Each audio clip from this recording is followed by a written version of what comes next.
for me, I did take a different approach. Like, I tried to perfect it before even starting it. And then if I feel like I can't perfect it, I won't even try. Yo, that's huge. Like, if I can't perfect this plan, I'll just throw out the whole plan. Wow. And I know a lot of you people watching, probably attest to that in me. Like, if I can't perfect it before I even start it, I'll just throw out the whole plan. That's crazy. Yeah. That's huge. I think I can definitely relate to that, because a part of me wanting to work hard is that sometimes I ascribe my value to the conclusion or to the end product. Like, if the end product is suboptimal, I'm suboptimal. Like, if I get like I put my all into this assignment, I get like a B plus, and I feel like I'm a B plus person or something like that. It's I think a part of me growing up was separating myself from the results of my work or stuff like that. That I'm not assignments, I'm not classes, I'm not grades. That I'm my own person. You know what I mean? And my value doesn't come from that. I think it's weird because as a dude, as a man, you kind of ascribe who you are to what you've done. Yeah. Yes. A lot of dudes do that. It's like, who are you? You're kind of like, people recognize you or treat you especially based off what you do or how you look like what you do. Like, if you, like, I was working at the gym. Yeah.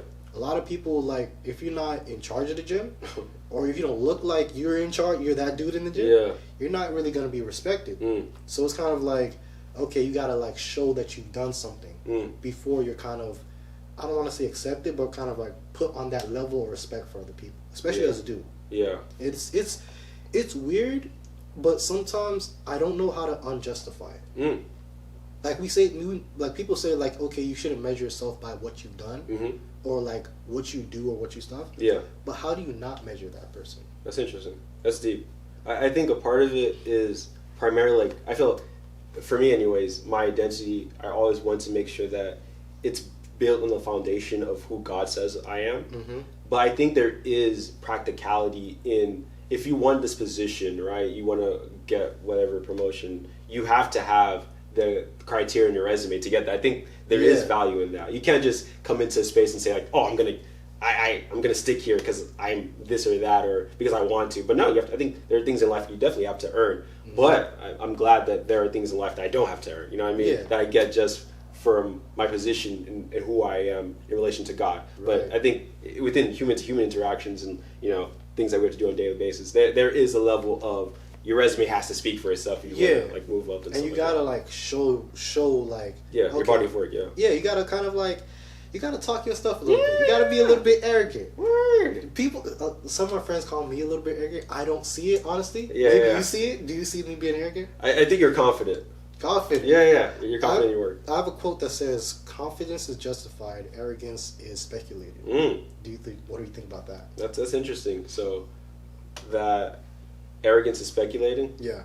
So confidence is justified. Yeah. I think arrogance is low-key built on insecurity. Like, when you're arrogant, you're trying to compensate from something that you're not really secure in. But in confidence, you're just letting your work speak for yourself. You know who you are. You know what you've done. And you're just moving forward, and you're bold in that. But arrogance is just you trying to make up for something that you think you lack, and you're not really confident, but you're trying to put up a facade and trying to, like, get people to think differently about you, even though you don't think the same way about yourself. Okay, so let me challenge that.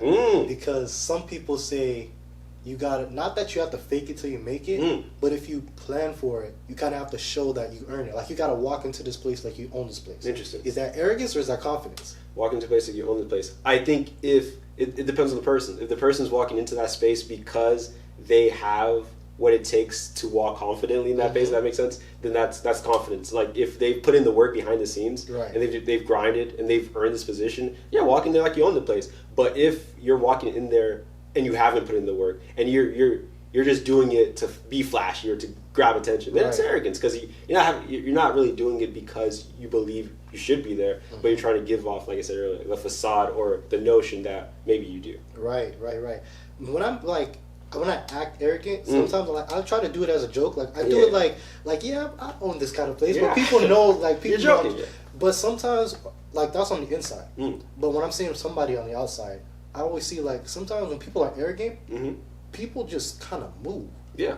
Like sometimes it's like that arrogance is a bit accepted. So I could see somebody, like, going down the path of, like, I've acted arrogant and people move. How about I keep acting arrogant? Yeah, like, the wheel is work. It's work. If it's not broke, don't fix it. But I think it speaks to it. But I think, especially as a Christian, there's always as a Christian, as a man, there's always a call to kind of like modesty.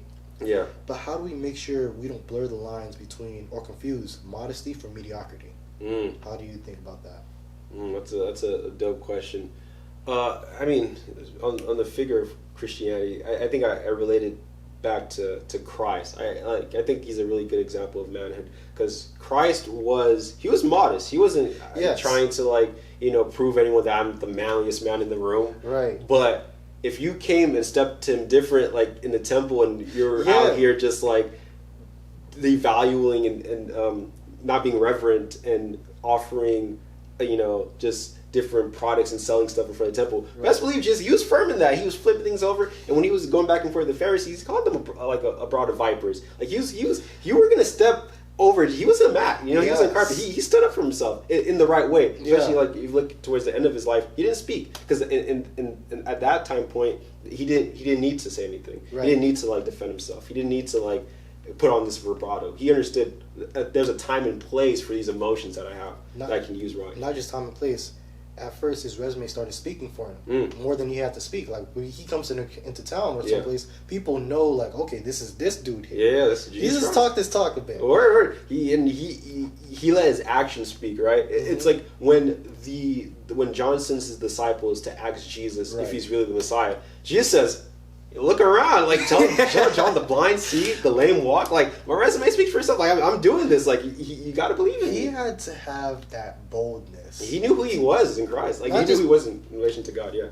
But these are this is not just now time. People you say that back then, you could get stoned. You could get full on jump for this guy.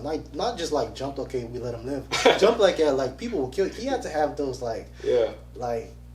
Respectfully. Keep this in mind, respectfully, all Christians, but Jesus has to have balls. Wow. That's your second blasphemous statement in this podcast. That's crazy.